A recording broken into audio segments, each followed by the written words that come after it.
What's up gamers, DreamcastGuy here, and this is 5 Strange Facts, a show where we take a look at the weird side of gaming history. This month, Sonic the Hedgehog turns 25 years old. After grabbing 1,000,000 rings, battling the forces of evil, and at one point becoming a werewolf, you could honestly say he's had quite the journey. To celebrate his 2.5 decades of hard work, we're exploring his past to find 5 strange facts about Sonic games. Number 5.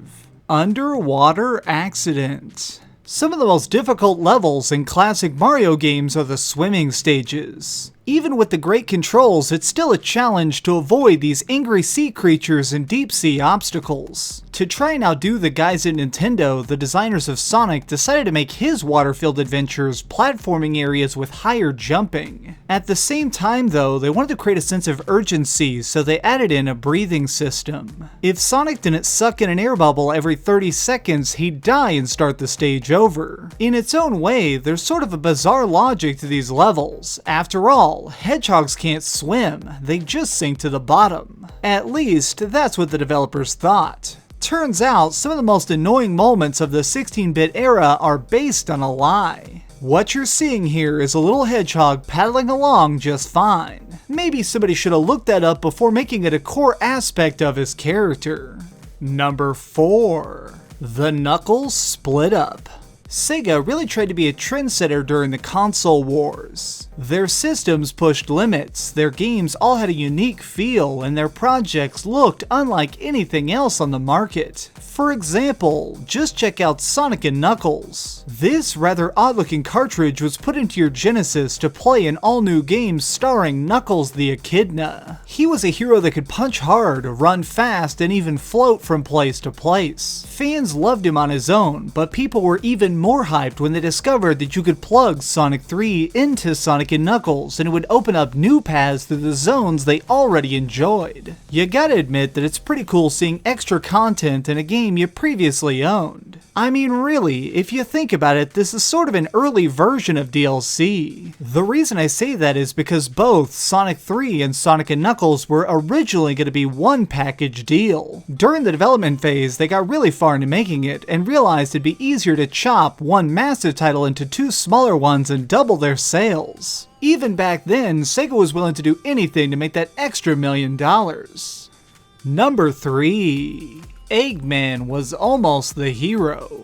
This man is the lead villain of the Sonic series. In America, he was called Dr. Ivo Robotnik, while in Japan he's called Eggman. Being a genius with an IQ over 300, he considers himself the rightful ruler of the world. The only person standing in his way is Sonic and his forest friends. What's funny though is these roles were almost reversed. At the opening, raw planning stages for Sonic the Hedgehog, the designers were wanting to create something to directly compete with Mario. To accomplish this, they made him big, red, and very eye-catching. The earliest concept art shows him wearing silly pajamas and seeming rather goofy. I must admit, I kinda like the idea of Eggman being the protagonist. He could travel the globe with his army of machines, trying to stay ahead of the evil blue monster who constantly tries to stop him. At the very least, it'd make an interesting spin-off. Number 2. The Extreme Race to 3D. You may not have heard this, but there is in fact an unreleased Sonic game.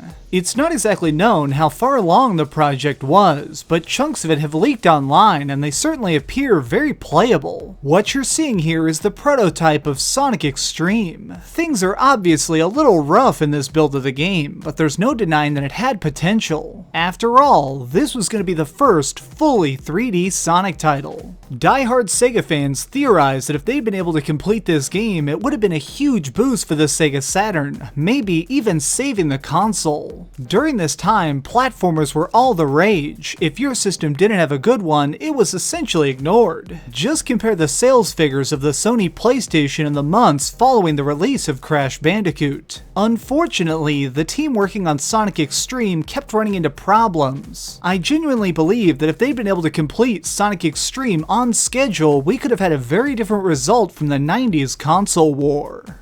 Number 1. Mr. Needlemouse. What are the first things that come to mind when you imagine Sonic the Hedgehog?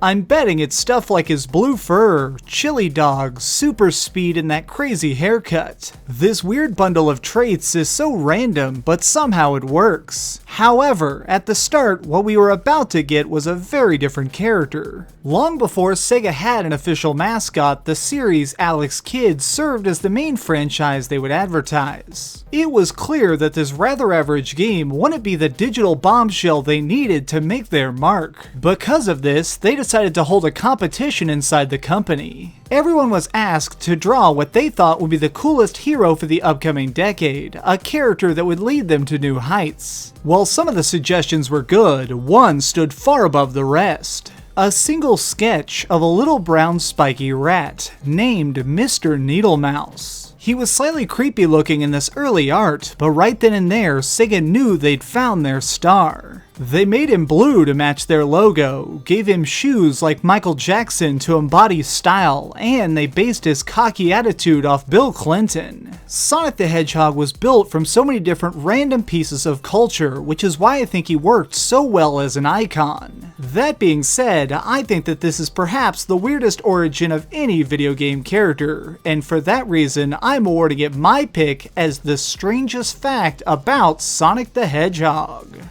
Did your favorite piece of trivia not make the list? Got an idea for a future episode? Leave it in the comments down below. If you enjoyed this video, please give it a thumbs up, share with your friends, and subscribe if you haven't already. But do me the biggest favor of all and keep dreaming. Now, if you'll excuse me, I'm going to play a little bit of the Sonic RPG. Yes, there is a Sonic RPG. It's called Sonic Chronicles: The Dark Brotherhood, and it is incredibly legit. Seriously, if you have a DS, buy this game and beat it. It's made by the people who made Mass Effect. Freaking BioWare. Holy crap, what? Talk about a combination.